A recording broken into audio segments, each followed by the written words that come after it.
কোরআনের কাছে কেউ যদি প্রশ্ন করে, ও কোরআন, এই পৃথিবীতে নাজিল হওয়ার আগে তুমি কোথায় ছিলে?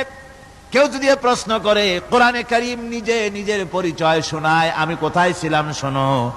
বাল হুয়া কুরআনুম মাজিদুন ফি লাউহিম মাহফুজ, বরং এই কিতাব অতীব মর্যাদা সম্পন্ন সুরক্ষিত ফলকে লিপিবদ্ধ ছিল, আমি ছিলাম লোহে মাহফুজে, সেখান থেকে এসেছি।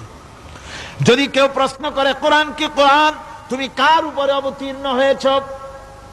জবাব কোরআন নিজেই দেয়, ওয়া আমিনু বিমা নুজিলা আলা মুহাম্মাদ ওয়া হুয়াল হাক্কু মির রাব্বিহিম, ঈমান আনো সেই জিনিসের উপরে যেটা মুহাম্মদ সাল্লাল্লাহু আলাইহি ওয়াসাল্লামের উপর অবতীর্ণ হয়েছে।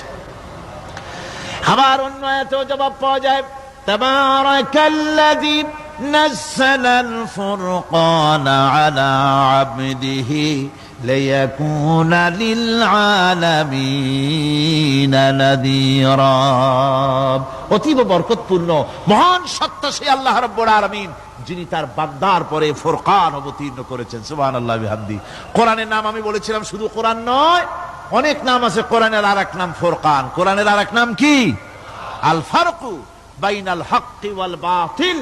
কোরআন হচ্ছে সেই মহাসত্য যা মিথ্যা এবং সত্যের মধ্যে পার্থক্য সূচিত করে, মঙ্গল এবং অমঙ্গলের মধ্যে পার্থক্য সৃষ্টি করে, যা সত্য এবং মিথ্যার মধ্যে তাফরিকা সৃষ্টি করে, সত্যকে মানুষকে বুঝিয়ে দেয়। তার নাম হচ্ছে ফুরকান। এবার যদি প্রশ্ন করা হয়, ও কোরআন, বুঝলাম তুমি লোহে মাহফুজে ছিলে, বুঝলাম তুমি নবীজির উপরে নাজিল হয়েছো, এবার বলো তুমি কোন মাসে নাজিল হয়েছো? তুমি তো আসছিলা প্রথম কোন মাসে নাজিল হয়েছো?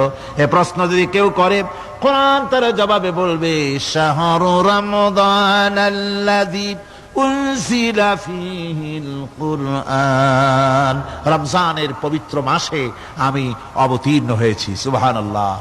যদি প্রশ্ন করা হয়, রমজানে তো আসছো, কিন্তু প্রথম নাজিল হয়েছিল কোন সময়? ওটা কি দিন ছিল না রাত ছিল? কোরআন তার জবাবে বলে, ইন্না আনজালনাহু ফি লাইলাতিল কদর, কদরের পবিত্র রাতে আমি এই পৃথিবীতে আমার আগমন ঘটেছিল। যদি প্রশ্ন করা হয়, বুঝলাম সবই, কেন নাজিল হয়েছে তুমি? এই পৃথিবীতে তোমার আসার উদ্দেশ্য কি? মূল কাজটা কি? এই প্রশ্ন যদি করা হয়, কোরআনে কারীম তার জবাবে বলে, শোনো কেন এসেছি। লিতুখরিজান নাসা মিনাজ যুলুমাতি ইলান নূর, আমার মিশন হচ্ছে গোটা বিশ্ব মানবতাকে পুঞ্জীভূত জমাট বাঁধা অন্ধকারের ভেতর থেকে টেনে বের করে আলোর সন্ধান দিতে, আলোর দিকে আনার জন্য আমি কোরআন নাজিল হয়েছি। গোটা পৃথিবীর মানুষ আছে অন্ধকারের ভিতরে। কিসের মধ্যে?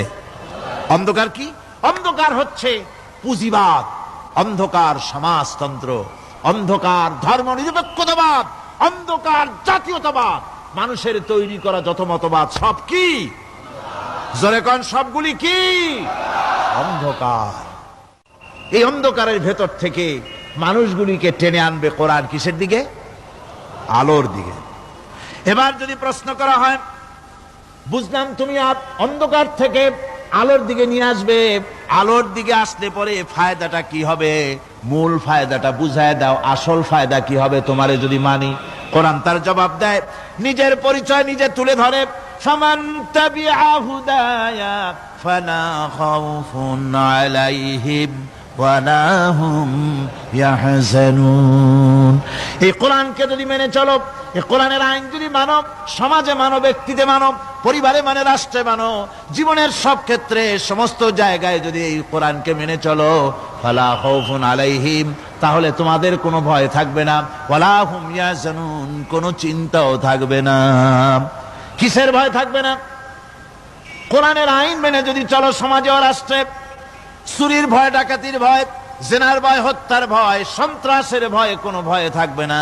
ওয়ালা হুম ইয়াহজানুন, চিন্তাও থাকবে না। খাওয়া পড়া, শিক্ষা, চিকিৎসা, বাসস্থান, এগুলির কোনো চিন্তা থাকবে না। কোরআনের সমাজে সব কিছুর গ্যারান্টি দেওয়া হবে, সবগুলি পেয়ে যাবে। এখন যদি আবার প্রশ্ন করা হয়, কোরআন, বুঝলাম তোমারে মানলে পরে সব ফায়দা হবে, তাহলে এবার জবাব দাও, তোমার ভিতরে কি রাজনীতি আছে নাকি? আমি তো মানুষ, আমার রাজনীতি করা লাগে। Man is social animal. আমরা তো জঙ্গলের পশু নই, আমরা তো মানুষ। আমাদের সমাজ আছে, আমাদের পৌর নির্বাচন আছে, আমাদের জাতীয় নির্বাচন আছে, আমাদের কলকারখানা আছে, জমিন আছে, আমাদের রাজনীতি, অর্থনীতি, সমাজনীতি আছে, পারিবারিক নীতি আছে, অনেক নিয়ম মালা আছে, নিয়ম নীতি আছে। তোমারে মানলে তোমার ভিতরে কি ওগুলো আছে নাকি, সে কথা বলো। কোরআন তার জবাবে বলে, وَنَزَّلْنَا عَلَيْكَ الْكِتَابَ تِبْيَانًا لِكُلِّ شَيْءٍ وَهُدًى وَرَحْمَةً وَبُشْرَى لِلْمُسْلِمِينَ।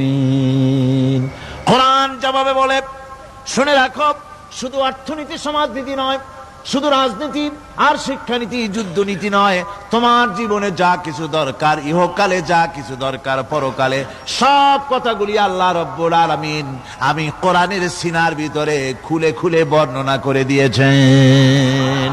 সব কথা এ কোরআনে কারীমের ভিতরে রয়েছে। তোমার এমন কোন জিনিস নাই যা তুমি কোরআনে কারীমের মধ্যে পাবে না। তোমার সমস্ত প্রয়োজন আমার বুকের মধ্যে আল্লাহ দিয়ে দিয়েছেন। বিজ্ঞান আছে, দর্শন আছে, ইতিহাস আছে, সব আছে এর মধ্যে। তবে কোরআনের মধ্যে বিজ্ঞান আছে বলে আমি এটাকে বিজ্ঞানের কিতাব বলবো না, দর্শন আছে বলে দর্শনের কিতাব আমি বলবো না, রাজনীতি আছে বলে কোরআনকে আমি রাজনীতির কোন কিতাব বলবো না। কোরআন তাহলে কি? কোরআন হচ্ছে অর্থনীতি, সমাজনীতি, রাজনীতি, পারিবারিক নীতি, মানুষের জীবনের যা কিছু প্রয়োজন, সমস্ত নীতি মালার নীতি গ্রন্থের নাম হতেছে কোরআনে কারীম। সমস্ত নীতিমালার নীতি গ্রন্থ কোরআন। এখানে রয়েছে সব কিছুর উৎস, যেটা গ্রহণ করলে পরে মানুষ আরামে থাকতে পারবে। অমুসলিম নাগরিক বৃন্দ তাদের নাগরিক মর্যাদা পাবে।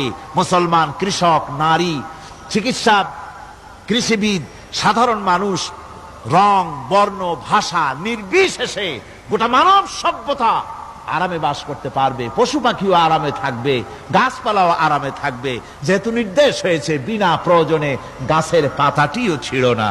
ইসলামের সমাজ যদি চালু হয়, গাছেরাও আরাম পাবে, পাহাড়ও আরাম পাবে।